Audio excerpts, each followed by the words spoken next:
This video is unnecessary. You don't need to watch it. It's absolutely not going to add anything to it except an opinion. And as everybody knows, if I'm expressing an opinion, it's really probably not worth watching. Okay? All right, here we go. Richard M. Allen has stated, apparently, this is through a game of telephone, so we don't have the exact quote, and that's important, that on the day of the murders in Delphi and or afterwards, he told the police that he was in the area. Now, the first thing that's brought up is everybody decides they're going to go into sleuth mode, so I'm going to explain this. If something terrible happens in the area, right afterwards, and there is no immediately obvious reason for it to happen, where it could be, a couple of kids dying by accident and or being a murder or something else, if you are in the area and don't tell anybody, that will be seen as you being guilty. Also, if you tell them you were in the area, that will be seen as you being guilty as well. There really isn't any good answer. But if you ask a lawyer, since he was at the time and still was apparently just recently within a mile and a quarter away from the bridge itself, everybody in that region, if they'd been in the area, would have been advised by anybody competent to talk to a lawyer and probably tell the police, I was there at this time and saw nothing. Just exactly what Richard M. Allen did. I don't believe he talked to a lawyer. I believe he probably figured this out on his own. Better tell them ahead of time and tell them, search my house and search me. That's what I would have said. It's like, once you search the house, search the property, take DNA samples, fingerprints, everything like that, so that you can, cross me off the list because I want that done now. I mean, I'd be obvious about the fact that I'm being very self-centered about it. And also tell them, yes, I was there on around that time on the bridge, maybe. And maybe he is the person on the bridge. I'm not kidding about that. But is that suspicious?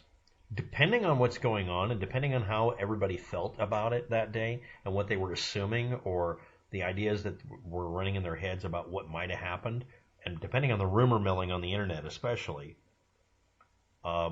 you'd either be stupid for coming forward or stupid for not coming forward. It is a crapshoot. All right?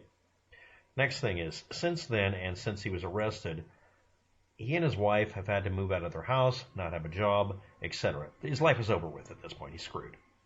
Because he's been arrested for murdering 2 kids. Whether he did it or not, whether he gets judged that way or not, is not relevant. His life is ruined. He's begging for help. He found out how horribly expensive it would be to get representation. Without a lawyer, he's screwed because laws are almost intentionally made with lots of loop-de-loops that won't benefit anybody, including you and me. The public aren't even benefited by some of the ways the laws are written up. And no, if you're not guilty, and if there's no evidence against you, you can still go to prison. You know that. Okay.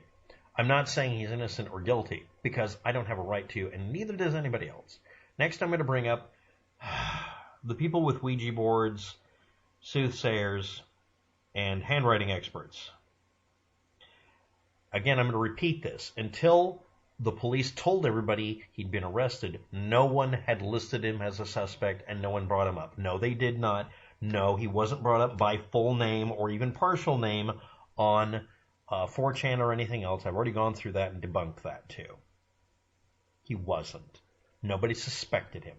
Either A, because he's the most extreme criminal mastermind in history, or he isn't guilty. I mean, it really is that, isn't it? And this isn't something people are comfortable with talking about. The entire period of time that the Delphi case has happened online, one thing has become clear to anybody who's reasonable, rational, and would be allowed on a jury. Everybody who's been investigating this story has leaned towards witch hunting and making it worse. And unfortunately, I can't tell if that was caused by the police not releasing evidence, which I still have that opinion kinda, but I'm kind of leaning away from it. Or B, they detected the witch hunting very early and decided not to give anybody anything to use to screw over somebody. No, there's no fucking cover-up. They're trying to keep you from lynching somebody. Anyway, this was filed on November 9th, 2022. After he was arrested, he found out that basically he wouldn't be able to have himself or any of his relatives go to the house because there's a danger of being killed or hurt or at least tormented or harassed. There's only a claim that he might be guilty or is guilty. He's the accused. The rest of his family members are going to be screwed for life, probably. Because I can guarantee you there's going to be somebody out there who's a thrill killer who wants to be able to get away with killing somebody and thinks, if I kill somebody that's presumed guilty, I won't go to jail as long. And yes, that is actually a problem in our society these days. So let's review. The handwriting. Does this indicate a person who is guilty or innocent? There's no way you're going to know that, and any handwriting expert you're going to run into on the internet isn't going to be able to give you that data. I want to point out that you can look at the way he wrote this or how fast he wrote it. That's something you can detect. Whether or not he did this as quickly as he could. Whether or not he has decent handwriting is based on, can you read it? Do we see inconsistencies in the letter E? Not really. He writes it the same way. They're just not the perfect shape for each other. At this point, he's freaked out, scared out of his mind, locked up in a jail, and accused of some of the most infamous actions on the planet. The murder of 2 kids.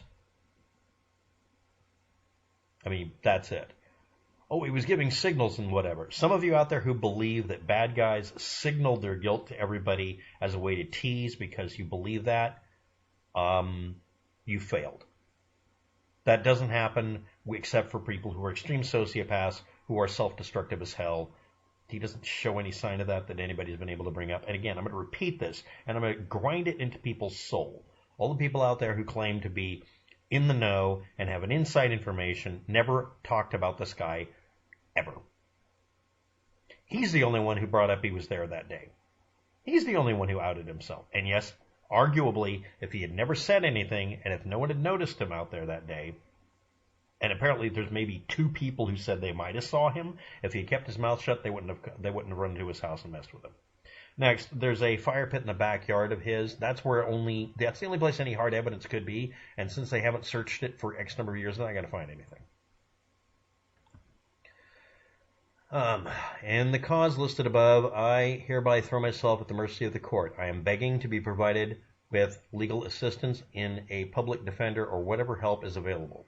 At my initial hearing on October 28th, I asked to find representation for myself. At the time, I had no clue how expensive it would be just to talk to someone. I also did not realize what my wife and I's immediate financial situation was going to be. We have both been forced to immediately abandon employment, him to incarceration, her for personal safety at work, I guess.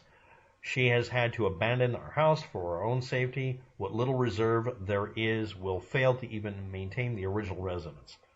I throw myself at the mercy of the court. Please provide me whatever assistance you may. Thank you for your time in this most urgent matter. Sincerely, Richard M. Allen. And up here it says, to the Carroll Circuit Court and those associated on the case. Nothing in that says anything other than a person, literally what it says. It's at face value. Next, every one of you that wants to read something into it and go on a witch hunt, you're the reason, arguably, the people who are associated with him, like his wife and their house and everything, are in danger. No, I'm not defending the person again. I don't know if I should or shouldn't. I'm only stating that this has been replete. It's been riddled with witch hunting behavior on the internet. There was no reason for anyone to sit there and say anything else. Next, no, none of you figured out who he was. And no, the handwriting experts out there, you're just wrong. You're always wrong. You're presumed wrong because you didn't catch this before. You didn't get them. All the sleuths, all the soothsayers, all the Ouija boarders, you got nothing. So anyway, why did I do this video? The comment section under videos about this being somehow a clue. They're looking at the way he's doing this. They're looking at it like it's Barack Obama's birth certificate, and they desperately want to prove one thing or another. And I've got to warn all of you, every one of you that has ever been online ever and mentioned this case and has said something along the lines of, I approve of witch hunting, even in not so many words, you're not allowed to be on the jury. You'd never be allowed on a jury. I'm not talking about this case. I mean any case. Every action you take in public, and the internet is public, that shows that you are incapable of distancing yourself enough to be able to calmly and coolly evaluate something should be barred from being on a jury. For most of you, I think that would be an improvement. You'd probably be like, cool, I don't have to do jury duty. But I do have to say this, that is pretty sad. Anyway, thanks for watching. Have a good day. Good luck with that. That's my 2.5 cents.